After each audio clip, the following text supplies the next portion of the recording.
Good people. Mark Holmes here, and as always, I want to say thank you all for watching, commenting, subscribing, and being part of the Joe Blue Sports Report. Without you guys, as well as you ladies, you know that this literally does not work. 1 week from today, I will be in Oxnard having gotten my first practice of the week. We sit here, we'll be talking about practice. Let me say shout out to my brother from another mother, Law Nation, who's definitely been nothing but the best.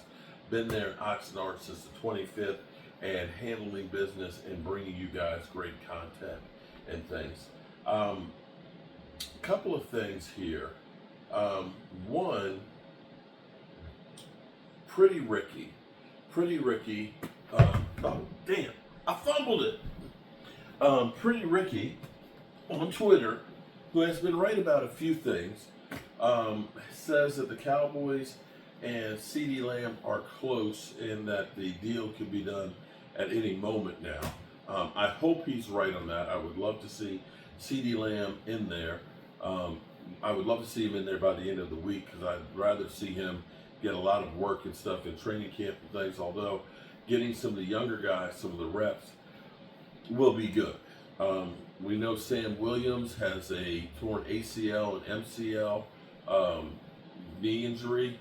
I hope that that's not as bad as, say, Chase Young's deal.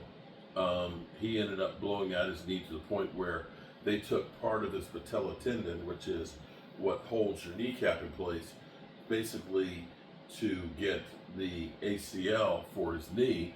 And basically he had two knees to recover. And he's not been the same guy he was his rookie year, although he wasn't the same guy his sophomore year after his rookie year either, before the knee injury. But let's hope that that surgery goes well, that he has a great recovery and comes back stronger.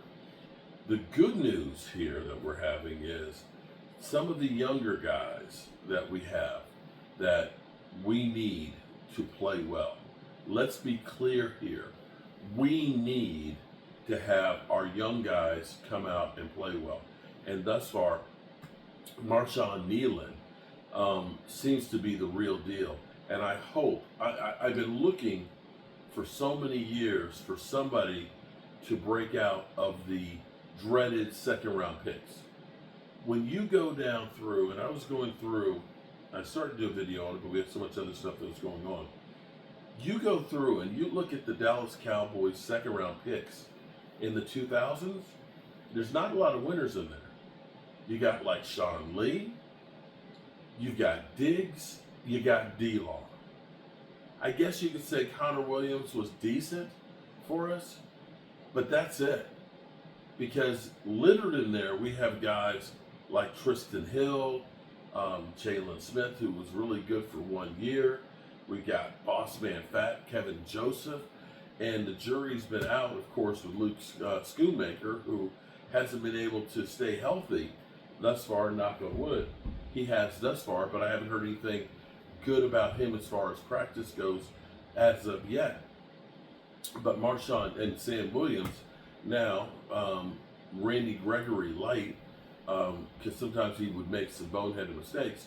Great special teams player, a guy that had the size, the strength, and the speed, but needed to get more work. Unfortunately, now he's lost with the ACL. Let's hope that Marshawn Kneeland is the one that can do it. And by all reports, they're really happy about what they're seeing from him right now. The idea was, this is a guy who could become the heir apparent for DeMarcus Lawrence because he's got the size, the strength, and the quickness. And it turns out they think he's a better pass rusher than what they thought when they drafted him. They thought he was more of a run stopper, but it seems like he can rush the quarterback as well. And we're going to need that with Sam Williams going down. Now, of course, the Cowboys are working on the deals. And so if CeeDee Lamb's deal gets done, that frees him up some capital. And wouldn't it be crazy? I had a strange dream, okay? Oh my God, I had a strange dream that, you ever watch, I think it was The Wrath of Khan, Star Trek, okay? You got William Shatner in there, the Enterprise is going in and they're going after Khan and everything else. and they've got him in photon torpedo range and everything else. And they're like, Captain, he's in range. Captain, Captain, Captain, Captain. You know, they're literally about to fly into it. And he finally, at the last second, says, fire! Okay? I kind of hope that that's actually the Dallas Cowboys. That out of nowhere, all of a sudden, Ceedee and Dak Prescott's contracts are done. Out of nowhere. And all of a sudden, the Cowboys get $9 million from CeeDee Lamb's contract. And they end up getting, say, $20 million from Dak Prescott's contract. And they have that money, and they decide to go ahead and take some of the late round draft picks and make some moves. Like, let's say, for example, they decide to bring in Justin Simmons, right? Or let's say they bring in Stephon Gilmore as a cheaper option. That they go out and they make a move for a running back, or sign another running back to go on there. Or they go in and they bring in another defensive lineman, a stud defensive lineman. If they were to do those things and say, we're all in for the season, you could look at it and say, there's no excuses. That you've literally given the Cowboys every tool imaginable. I know everybody wants to say everything, Dak is just not good enough. I don't know with the Cowboys' mentality of, we got what we need. The team I put on the field is good enough to win, is enough. I played from 1971 some of the Dwayne Thomas story, where Dwayne Thomas, who had an incredible rookie season and wanted to get more money, and basically Tex Stram was cheap. That was Jerry. Tex Stram. Jerry Jones might be the reincarnated Tex Stram because he's just as cheap. He didn't want to pay guys.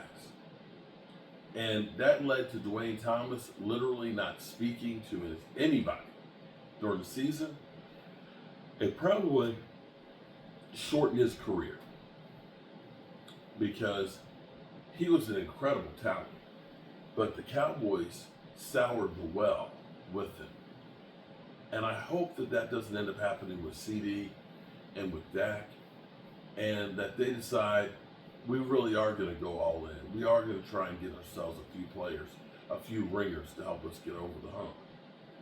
That's what you, Joe the fan, Cowboy fans that have been loyal and making the Dallas Cowboys the richest franchise in football deserve. And I think that they forget about us out here, Joe the fan. Because without us, they ain't America's team.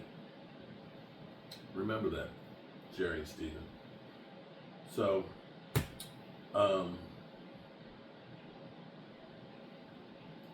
we're here. We're hoping for the best for training camp.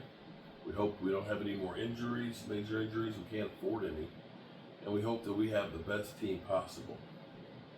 And I hope that all of you guys, I'm going to ask you guys, because I don't know how much of it's real, how much of it's fake, or whatever.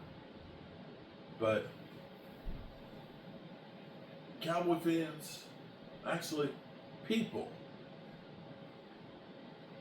as we're sitting here on this big blue marble, rotating around the sun, you gotta understand, we all in this shit together. And we need to stop hating each other. We really and truly do. And I'm asking people, take it down a notch. Okay? And remember to tell the people you love how much you love them. Because you know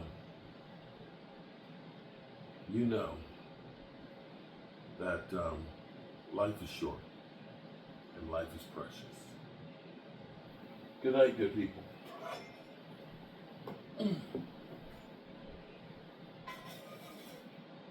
Definitely put too much fuel in there tonight. Peace out.